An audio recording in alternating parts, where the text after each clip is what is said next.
ಊರು ಬಿಟ್ಟು ಇನ್ನೊಂದೂರಿಗೆ ದುಡಿಯಕ್ಕಂತ ಬರೋ ಹುಡುಗರು ಲೈಫಲ್ಲಿ ಎಂಜಾಯ್ ಮಾಡ್ಕೊಂಡಿರ್ತಾರೆ, ಆರಾಮಾಗಿರ್ತಾರೆ ಅಂತ ಯೋಚನೆ ಮಾಡೋ ಊರ್ನವ್ರಿಗೆ ಇದೊಂದು ಎಕ್ಸಾಂಪಲ್ ಬ್ಯಾಚುಲರ್ ಲೈಫ್ ಹೆಂಗಿರುತ್ತೆ ಅಂತ. ಆದ್ಮೇಲೆ ನಮ್ಮ ಬ್ಯಾಚುಲರ್ ಲೈಫ್ ಅಲ್ಲಿ ಸ್ಪೆಷಲ್ ಏನಂದ್ರೆ ಚಪ್ಪಲೆಲ್ಲ ಒಳಗೆ, ಮನುಷ್ಯರೆಲ್ಲ ಹೊರಗೆ. ನೋಡಿ ಇವತ್ತು ನಾವು ಮಾಡ್ಲಿಕ್ಕೆ ಹೊರಟದ್ದು ಮಟನ್. ಕೊತ್ತಂಬರಿ ಕೂಡ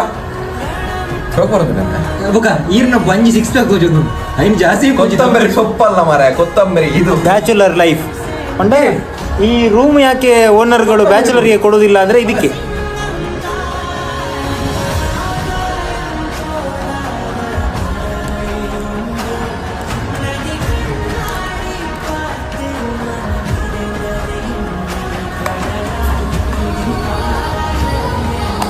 ಗರಂ ಮಸಾಲೆ ಉಂಟು, ಗರಂ ಮಸಾಲೆ